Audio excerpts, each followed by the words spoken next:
I turn very quickly to my colleague, Ms. Fakhteh Zamani, who's the Chief Executive Director of Association for the Defense of Azerbaijani Political Prisoners in Iran.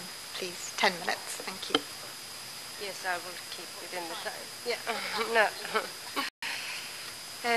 Thank you, Madam Chair. I would like to thank the UNPO and Nonviolent Radical Party for organizing such a wonderful and needed conference. It has been my great pleasure and honor to listen to all the esteemed speakers, even those with whom I may not completely share the same views. Our panel has been tasked with a tricky responsibility of sharing strategies for change and outlining the role of international community in fostering democratic movement in Iran and its diaspora. In this short address, I shall discuss the organization I represent, the challenges we face in Iranian society, why the support of international community is essential, and conclude with solutions for a better Iran. As the founding president of the Canada-based Association for Defense of Azerbaijani Political Prisoners in Iran, I represent Azerbaijani activists who have been marginalized and victimized solely on basis of their ethnicity, language, and religion. Yeah, okay. Rising to the challenge, Azerbaijani activists have embraced the responsibility of defending not just Azerbaijani rights, but of the other unrepresented groups. Dr. Barahani, who unfortunately is not here, acclaimed political activist and poet and writer, has passionately shared that little is more traumatic than the suppression of one's mother tongue. I agree and also believe this is something all humans, not just Iranian minorities, can understand. Inspired by the Universal Declaration of Human Rights, our organization hopes to serve as a tool to create awareness regarding the exclusion of minorities and become a catalyst for positive change in Iran. Thus, the association was born out of a socio-political climate that refuses to recognize the violation of minority rights. As the name of my organization shows, that it's very specific because of it started in May 2006 when we tried to get voices of the people heard when there were demonstrations in the Azerbaijan region of Iran, and we were not happy with the results. And as if you go back and review the news published in that period and activities of Iranian human rights groups, you can see that. The suppression of minorities lies at the core of Iranian government's attempt to alienate their history and assimilate them into dominant Persian culture. The effects of such tactics also limit these communities from developing economically, socially, and politically.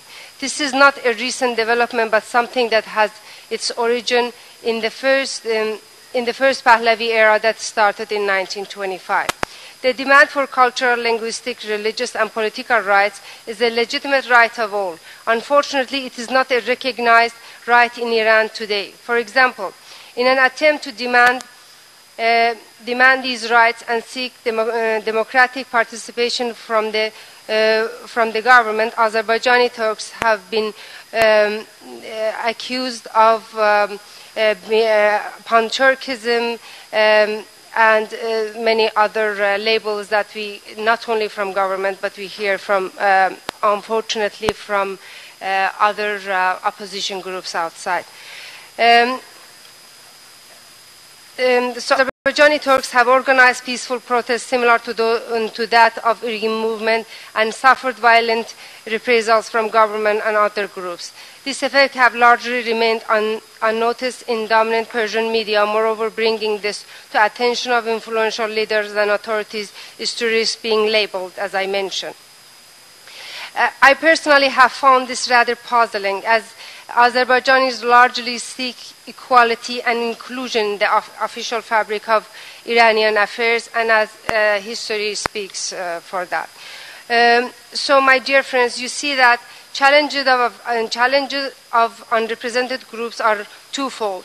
hostility from the government through imprisonment, torture, or death, and from the opposition groups through indifference and suppression. However, there is hope, and being part of this conference inspires me as it offers the opportunity to rewrite negative narratives and forge a constructive path to an inclusive Iran.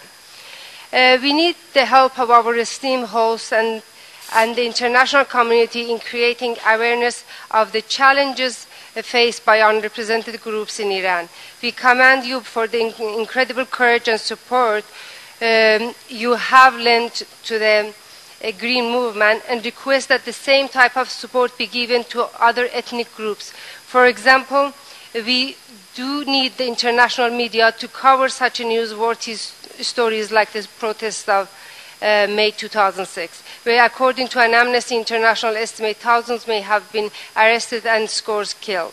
In this way, the international community can be essential in acknowledging those excluded through racism and oppression. I would like to argue that the most sustainable role for the international community to encourage a platform that addresses issues facing not only the Iranian government, but the whole society with its ethnic, linguistic, and social injustice issues. Iran is a multicultural society where half of the population belong to non-Persian ethnics. For a sustainable democracy, we need the international community to hold Iranian leaders accountable for preservation and protection of minority rights. Much can and will be gained when a government seeks to take care of all its people. Having mentioned the challenges within the Iranian society and highlighted the important role of the international community can play, I will share what steps Iran and the stakeholders group should undertake to bring about the change desperately needed. A necessary step is that all must recognize and acknowledge the disregard for diversity, misrepresentation of non-Persian groups, and racist policies by the government and the larger society. This has created an economic and socio-political inequality in the country. Such an approach to unity or nationhood always produces disillusionment with the minority groups against the dominant group, thus giving way to conflict and war, which is unsustainable for any state. It is similar to a virus that could destroy us from within. For real change, the Iranian society must fully embrace the diversity of entire people. This means that as the movement in Iran fights for progress, we must discuss the diversity needed to face our society. As stakeholders in this struggle, we must fight to work in tandem to discuss the issues that face each and every group in Iran and develop ways in which to address their needs. The only movement or ideology that can produce significant change in Iranian society is the one which will acknowledge and grant full rights to all minorities, not just Azerbaijani, but Kurds, Arab, Baluchis, and Turkmen, and more, and fully commit to combating racist elements in our Iranian society, this is something that we usually as Iranians, we are very uncomfortable discussing. I believe this ideology and approach will be the critical element to fostering democracy and human rights in Iran. The invaluable support of the international community will also offer a political bullhorn that places these human rights violations in the world's consciousness, creating transparency and placing onus of the responsibility on those perpetuating the marginalization of minorities. As I conclude, allow me to leave you with a quote you all know so well. Injustice anywhere is a threat to justice everywhere. This was argued by the iconic Martin Luther King Jr. in his request for civil rights of Black Americans. The injustice of minorities in Iran is truly a threat to all Iranians and their friends in the international community, as true democracy will never be realized if we do not address these challenges on the way to progress. Thank you for your kind attention.